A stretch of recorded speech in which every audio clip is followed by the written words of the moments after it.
Hi friends, robo అనగానే మనకు గుర్తొచ్చేది లోహంతో తయారైన యంత్రాలు.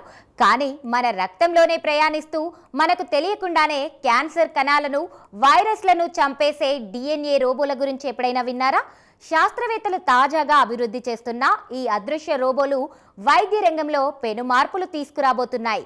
ఆ వింత నానో యంత్రాల కథేంటో ఇప్పుడు చూద్దాం. ఈ పరిశోధనను చైనాలోని హార్బిన్ ఇన్స్టిట్యూట్ ఆఫ్ టెక్నాలజీ శాస్త్రవేత్తల బృందం నిర్వహించింది.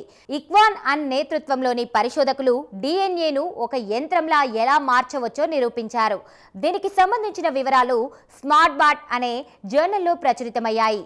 అసలు డిఎన్ఏతో రోబోలను ఎలా తయారు చేస్తారు? దీనికోసం శాస్త్రవేత్తలు డిఎన్ఏ ఓరిగామి అనే పద్ధతిని వాడుతున్నారు. అంటే కాగితాన్ని మడతపెట్టి బొమ్మలు చేసినట్లుగానే డిఎన్ఏ పోగులను మడతపెట్టి సూక్ష్మమైన కీళ్లు, ఫ్లెక్సిబుల్ భాగాలను తయారు చేస్తారు.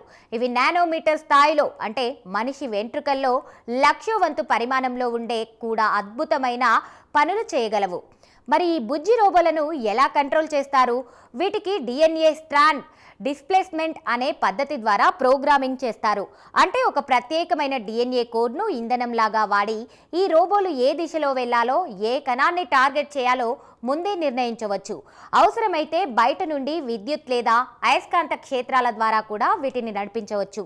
ఈ రోబోల వల్ల మనుషులకు కలిగే లాభం ఏంటి? ఇవి మన శరీరంలో నానో సర్జన్ల లాగా పనిచేస్తాయి.